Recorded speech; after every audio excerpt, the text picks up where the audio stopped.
Dengue নিয়ন্ত্রণে সরকারি, বেসরকারি এবং ব্যক্তি পর্যায়ে সমন্বিত পদক্ষেপের বিকল্প নেই, মন্তব্য স্বাস্থ্য অধিদপ্তরের নতুন মহাপরিচালকের। সম্প্রতি স্বাস্থ্য অধিদপ্তর ও সিটি কর্পোরেশনের সমন্বয়হীনতার ও আর্থিক সক্ষমতা কমেছে বলেও জানান তিনি। রাজধানীতে ডেঙ্গু রোগের বর্তমান পরিস্থিতি নিয়ে আয়োজিত সংবাদ সম্মেলনে জানানো হয়, চলতি বছর এখন পর্যন্ত দেশে আক্রান্ত ও মৃত্যুর সংখ্যা ঢাকা বিভাগে সবচেয়ে বেশি। আক্রান্ত হয়েছে 52,974 জন, মারা গেছেন 339।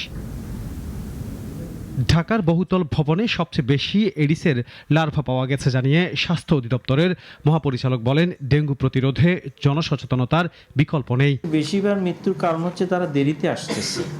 ঢাকা সিটি কর্পোরেশনে যারা মারা যাচ্ছে তাদের মধ্যে ইনকাম গ্রুপ, মানে যারা ইনকাম করতে পারে, যারা 20 থেকে 40 বছর বয়সে অ্যাক্টিভ লাইফ যাদের, তারাই বেশি। এই সময় তিনি আরো বলেন, বেশিরভাগ ক্ষেত্রেই হাসপাতালে দেরিতে আসায় এবং সঠিক সময়ে চিকিৎসা না নেওয়ায় ডেঙ্গুতে মৃত্যু বাড়ছে। তবে ডেঙ্গু রোগের চিকিৎসায় কোনো অনিয়মের তথ্য পাওয়া গেলে হাসপাতালের বিরুদ্ধে ব্যবস্থা নেবে স্বাস্থ্য অধিদপ্তর।